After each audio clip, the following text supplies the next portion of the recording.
नमस्कार साथियों, स्वागत है हमारे इस नए वीडियो में। इस नए वीडियो में हम चर्चा करने वाले हैं कि क्या भारत में विपक्ष जो है वो खतरे में है। हम ये बात इसलिए कह रहे हैं कि अभी क्या है कि अमित शाह ने संसद में पेश कर दिया 130वां संविधान संशोधन बिल। इस संशोधन में कहा गया है कि जो भी नेता हैं या किसी पद पे है, प्रधानमंत्री, मुख्यमंत्री या मंत्री, जो भी किसी पद पे है, अगर उनके ऊपर कोई भी केस या मुकदमा दायर होता है और इसके तहत वो 30 दिन तक लगातार जेल में रहते हैं, तो उनको अपना पद से इस्तीफा देना पड़ेगा या स्वतः उनको हटा दिया जाएगा उस पद से। ठीक है, अभी देखेंगे इसके पॉइंट्स क्या क्या है। 20 अगस्त को 2025 गृह मंत्री के द्वारा ये बिल पेश किया गया। इस बिल को जेसीपी को भेजा गया है, जहां इसकी जांच की जाएगी कि ये बिल में कुछ त्रुटि तो नहीं है, कुछ ऐसा लूपहोल तो नहीं है जहां पे हम गलत फायदा इस बिल का उठा सकते हैं। संसद में विपक्ष ने इसे कानूनी रूप से अपमानजनक कहा, लोकतंत्र का खतरा बताया इसको, ऑटोमेटिक सजा जैसी बातें कहकर इसका विरोध भी किया था। कई जगह इसका जो कॉपी मिलता है सबको, उस कॉपी फाड़ के गृह मंत्री के मुंह पे भी फेंका गया। इसका फोटो मैं आपको दिखा रहा हूँ, यहाँ पे कुछ फोटो क्लिक हुए हैं कि ये बिल ऑटोमेटिक सजा या विपक्ष को हटाने का खतरा है, सुपर इमरजेंसी जैसी बातें राहुल गांधी के मुख से निकली इसके खिलाफ। अभी संविधान का 130वां संशोधन का बिल है ये। इसके की पॉइंट क्या क्या है मैं आपको दिखाता हूँ, की पॉइंट पे ध्यान दीजिएगा। यहाँ पे है कि लागू अपराध और जेल अवधि।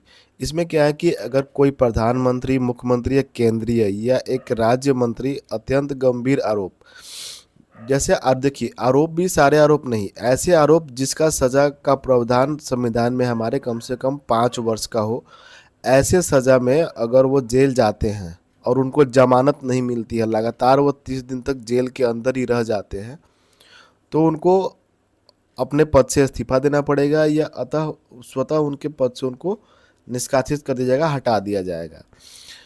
इसमें क्या है कि केंद्र में राष्ट्रपति द्वारा 31वें दिन में उन्हें मंत्रालय से हटाना अनिवार्य होगा अगर इस्तीफा नहीं देते हैं तो। राज्य में मुख्यमंत्री द्वारा नियुक्ति हेतु मत नहीं देना पड़ेगा, उनको समाप्त किया जाएगा। और दिल्ली के अनुच्छेद देखिए, दिल्ली क्या है, केंद्र शासित राज्य है, तो ऐसे राज्यों के लिए भी अलग से, मतलब ये मेन बिल यही है आपका कॉन्स्टिट्यूशन 113th अमेंडमेंट बिल। पर इसके साथ दो और बिल है, टोटल 3 बिल है। तीनों में मुख्य रूप से बातें यही है, बट जो ये पोस्ट है ना, प्रधानमंत्री, मुख्यमंत्री, केंद्रीय और राज्य मंत्री का, इस पोस्ट को कवर किया गया है कि कैसे हम कवर करेंगे, क्योंकि दिल्ली में अलग है, ये केंद्र शासित है। ये राज्य जो अलग राज्य होते हैं जिनके केंद्र शासित कंट्रोल नहीं होता है, उनके लिए अलग है। तो उसी को, ये पोस्ट को कैप्चर करने के लिए सारे पे लागू हो बिल। इसके अलावा इसके 2 बिल और हैं, मैं दिखाऊंगा लास्ट में, तीनों बिल का नाम दिखाऊंगा आपको। तो दिल्ली के लिए कैसे सामान प्रावधान है, ठीक है। यदि मंत्री जमानत पर बाहर आता है या दोष मुक्त होता है तो उन्हें वापस नियुक्ति की संभावना या संशोधन के अंतर्गत बनी रहती है।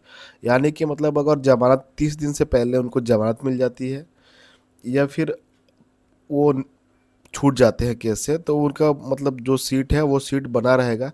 अगर वो लगातार 30 दिन तक जेल में रह गए, उनको जमानत नहीं मिला और लगातार 30 दिन पूरा वो जेल में ही रह गए, तो उनका सीट ख़त्म हो जाएगा। और उसके बाद से, या अगर 6 महीना, साल भर, 1.5 साल बाद अगर फिर वो छूट के आते हैं, जमानत पे आते हैं, छूट के भी आते हैं वापस, तो उनका पार्टी या उनका जिस पार्टी से बिलोंग करते हैं उस पर निर्भर करता है कि दोबारा उनको बनाना है कि नहीं बनाना है, मतलब वो एलिजिबल है, बन सकते हैं।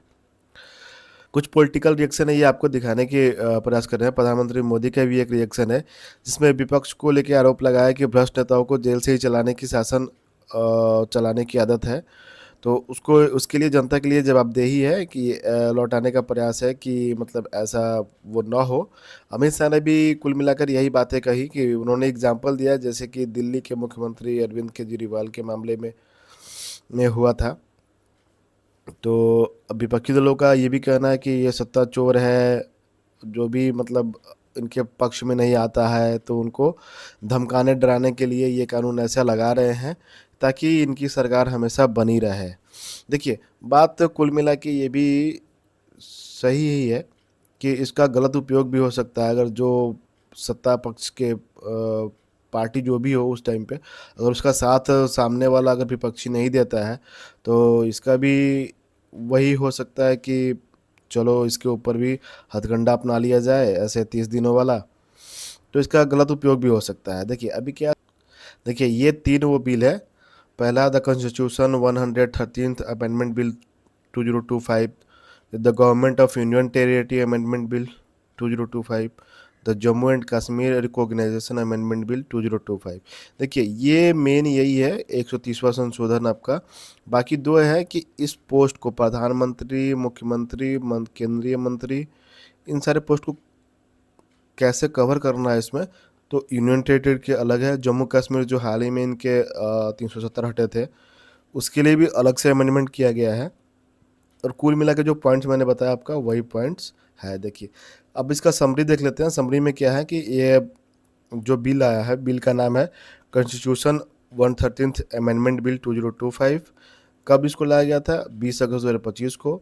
इसका मुख्य प्रस्ताव क्या है कि 30 दिन की निरंतर जेल अवधि पर प्रधानमंत्री पद से हटाया जाना, न्यूनतम 5 वर्ष की सजा योग्य अपराध, मतलब ऐसे अपराध में वो जेल जा रहे हो जिसका न्यूनतम सजा 5 वर्ष का हो। अभी पुनर्नियुक्ति की अनुमति, हाँ, जमानत या बरी होने पर दोबारा से वो पोस्ट वो उनको मिल सकता है अगर एलिजिबल है वो। तो वर्तमान में भी जेसीपी में विचाराधीन है कि अभी अभी वो पास नहीं हुआ, अभी विचार चल रहा है उस पर। सरकार इस पे कह रही कि जवाबदेही है हमारी, विपक्ष कह रहा है लोकतंत्र पे हमला है। आपका राय क्या है आप कमेंट में ज़रूर बताएं। अगर आप हमारे चैनल पर नए हैं तो चैनल को सब्सक्राइब कर लीजिए, बेल आइकन को दबा लीजिए ताकि जो भी अपडेट्स है आपको तुरंत मिल जाए। Thank you.